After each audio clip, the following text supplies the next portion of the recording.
Bismillahirrahmanirrahim.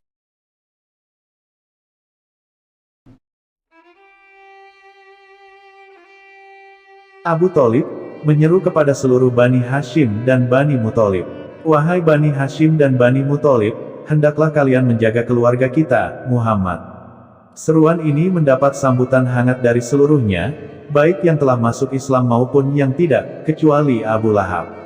Di depan Ka'bah mereka mengikat sebuah perjanjian untuk terus melindungi Nabi Muhammad SAW.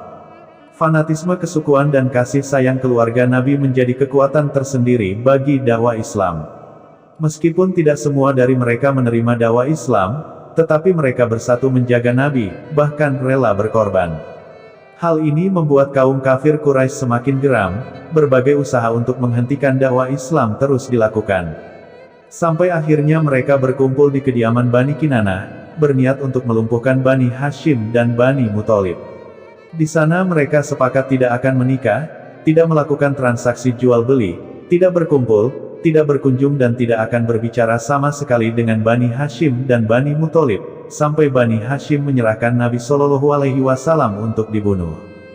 Kesepakatan ini mereka tulis pada selembar kertas dan ditempel di dinding Ka'bah sebagai peringatan bagi seluruh penduduk Mekah. Pemboikotan terhadap Bani Hashim dan Bani Muthalib ini terjadi pada tahun 7 kenabian dan berlangsung kurang lebih selama 3 tahun. Mereka berkumpul di Syib, sebuah pemukiman milik Abu Thalib.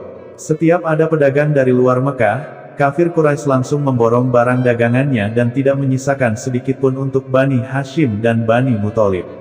Dan mereka juga membatasi gerak keluarga Nabi SAW untuk tidak keluar dan terus menetap di tempat Abu Thalib selama 3 tahun. Ketika masuk Asyurul Hurum, bulan yang dilarang untuk berperang tiba, Bani Hashim dan Bani Muthalib sangat gembira, karena memungkinkan mereka bisa keluar untuk membeli stok makanan kepada pedagang dari luar Mekah. Namun, hal itu tidak diindahkan oleh kaum kafir Quraisy, mereka melarang para pedagang untuk menjualnya. Lalu para pedagang tersebut mengadakan kompromi untuk tetap menjual barang dagangan, dengan menaikkan harga barang berlipat ganda. Hal ini menyebabkan sebagian keluarga Nabi tidak dapat membelinya, namun keadaan ini tidak membuat menyerah Bani Hashim dan Bani Muthalib. Bani Hashim dan Bani Muthalib tetap menjaga loyalitas keluarga dan gigih mempertahankan perjanjian yang telah disepakati untuk terus membela Nabi. Ketika persediaan bahan pokok dan yang lainnya habis, mereka rela memakan dedaunan dan kulit. Bahkan dari pemukiman Abu Thalib sering terdengar tangisan bayi kelaparan. Semua itu tidak sedikitpun membuat hati kaum kafir Quraisy untuk sedikit bersimpati. Seiring berjalannya waktu, kaum kafir Quraisy semakin memperketat pemboikotan. Mereka tidak membiarkan makanan masuk ke tempat Abu Thalib dan melarang penduduk Mekah untuk berhubungan dengan Bani Hashim dan Bani Muthalib. Kaum kafir Quraisy tidak hanya melakukan pemboikotan, mereka tetap berambisi untuk membunuh Nabi SAW. Setiap malam tiba, mereka selalu memasuki rumah Abu Thalib, dan hal ini membuat Abu Thalib khawatir atas keselamatan keponakannya. Oleh karena itu, setiap malam, seluruh putra dan keponakannya secara bergantian tidur di kasur Nabi SAW. Sedangkan Nabi SAW tidur di kasur Abu Thalib dan yang lainnya.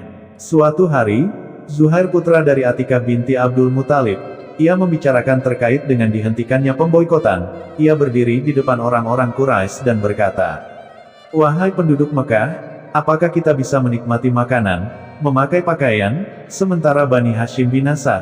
Tidak ada yang sudi menjual dan membeli kepada mereka. Demi Allah aku tidak akan duduk sampai lembaran itu dirobek."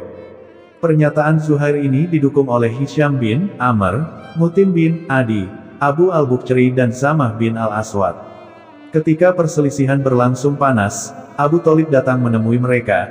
Ia berkata Rasulullah SAW telah memberitahunya, bahwa Allah mengirimkan rayap-rayap untuk memakan semua tulisan pada lembaran itu, kecuali tulisan yang mengandung lafaz Allah. Pernyataan Abu Thalib ini dijadikan sebuah ketetapan, jika memang benar itu terjadi, maka pemboikotan dihentikan.